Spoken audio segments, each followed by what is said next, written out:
ಮುಖ್ಯಮಂತ್ರಿಗಳು ಈ ಸಂದರ್ಭದಲ್ಲಿ ದುಡ್ಡಿಗೆ ಕಡಿವಾಣವನ್ನು ಹಾಕಬೇಕು. ಆದರೆ ಬೇಕಾಬಿಟ್ಟಿ ಖರ್ಚು ಮಾಡ್ತಾ ಇದ್ದಾರೆ ಅಂತ ವಿರೋಧ ಪಕ್ಷದ ನಾಯಕ ಅಶೋಕ್ ಅವರು ಟೀಕೆ ಮಾಡ್ತಾ ಇದ್ದಾರೆ.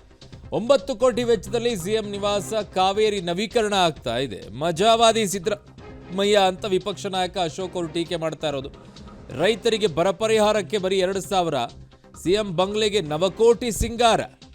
ರೈತರಿಗೆ ಬರ ಪರಿಹಾರ ನೀಡಲು ಹಣ ಇಲ್ಲ ಅಂತ ಕೈಚೆಲ್ಲಿ ಕೂತಿರುವ ಮುಖ್ಯಮಂತ್ರಿ ತಮ್ಮ ಬಂಗಲೆ ನವೀಕರಣಕ್ಕೆ ಕನ್ನಡಿಗರ ತೆರಿಗೆ ಹಣದಲ್ಲಿ 9 ಕೋಟಿ ರೂಪಾಯಿ ಉಡಿಸ್ ಮಾಡಿದ್ದಾರೆ. ಬಾಯಿ ಬಿಟ್ರೆ ಸಮಾಜವಾದ, ಸಾಮಾಜಿಕ ನ್ಯಾಯ ಅಂತ ಬುರುಡೆ ಬಿಡ್ತಾರೆ. ರಾಜ್ಯದ ಜನತೆ ಭೀಕರ ಬರ ಸಾಲದ ಹೊರೆಯಲ್ಲಿದ್ದಾರೆ.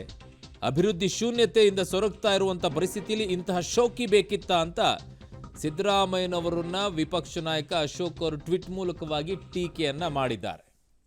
ಸೊ ಯಾಕೆ ಬೇಕು ಈ ಸಂದರ್ಭದಲ್ಲಿ ನವೀಕರಣಗಳೆಲ್ಲ?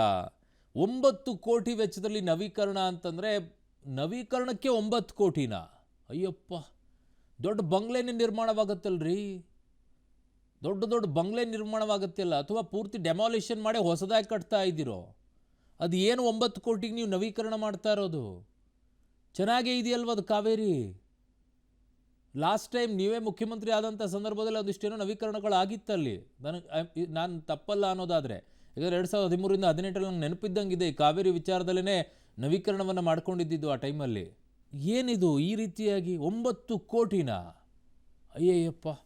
ನನ್ನ ಸಹೋದ್ಯೋಗಿ ಪೊಲಿಟಿಕಲ್ ಬ್ಯೂರೋಯಿಂದ ಮಸೂದ್ ನನ್ನ ಸಂಪರ್ಕಕ್ಕೆ ಸಿಗ್ತಾ ಇದ್ದಾರೆ. ಮಸೂದ್, ಅಶೋಕ್ ಅವರು ಇದರಲ್ಲಿ ಸುಳ್ಳು ಹೇಳ್ತಾ ಇಲ್ಲ ಅನ್ನೋದಾದರೆ, ನಿಜವಾಗಿಯೂ 9 ಕೋಟಿಯಿಂದ ನವೀಕರಣವನ್ನು ಕಾವೇರಿಯನ್ನು ನವೀಕರಣ ಮಾಡೋದಾದರೆ 9 ಕೋಟಿಲಿ ಅಂಥದ್ದು ನವೀಕರಣ ಮಾಡೋದೇನ್ರಿ?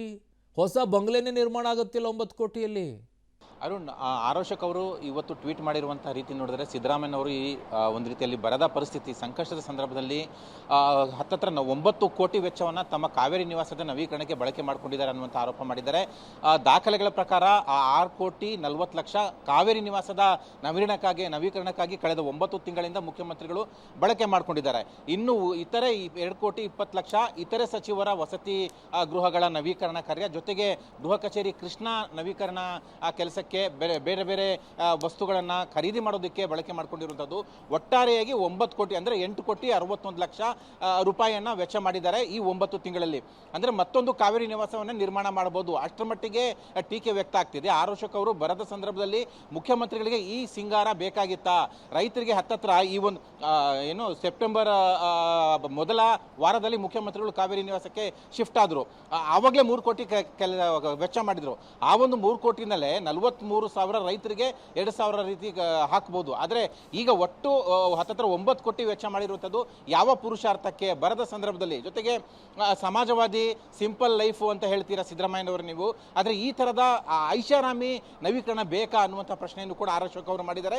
ಇದು ಸಾರ್ವಜನಿಕವಾಗಿಯೂ ಕೂಡ ಭಾರಿ ಟೀಕೆಗೆ ಗುರಿಯಾಗ್ತಾ ಇದೆ. ಅರುಣ್, ಮಸೂದ್, ಬರ ಇಲ್ಲದೆ ಇರುವಂಥ ಪರಿಸ್ಥಿತಿನೋ, that's a different issue. But ಇಷ್ಟೊಂದು ದುಡ್ಡು ನವೀಕರಣಕ್ಕೆ ಬೇಕಾ? ಹೊಸ ಕಟ್ಟಡನೇ ನಿರ್ಮಾಣ ಆಗುತ್ತೆ ಅಲ್ರಿ, ಇದರಲ್ಲಿ ಏನಾದರೂ ಬೇರೆ ವಾಸನೆ ಬರ್ತಾ ಇದೆಯಾ ಅಂತ? ಏನು ಅಂಥದ್ದು ಕೋಟಿಗಟ್ಟಲೆ ದುಡ್ಡನ್ನು ಹಾಕಿಬಿಟ್ಟು ನೀವು ಹೇಳ್ತಾ ಇದ್ರಿ ಕಾವೇರಿಗೋಸ್ಕರನೇ 6.5 ಕೋಟಿಯನ್ನು ಖರ್ಚು ಮಾಡಿದ್ರಿ ಅಂತೇಳಿ. 6.5 ಕೋಟಿ ಖರ್ಚು ಮಾಡಿ ನವೀಕರಣ ಮಾಡುವಂಥದ್ದು ಏನಿದೆ ಅದರಲ್ಲಿ ಅಂತ? ಅದೇ ಈಗ ಸಾರ್ವಜನಿಕವಾಗಿಯೂ ಕೂಡ ದೊಡ್ಡ ಮಟ್ಟದಲ್ಲಿ ಪ್ರಶ್ನೆ ಆಗ್ತಾ ಇರುವಂಥದ್ದು.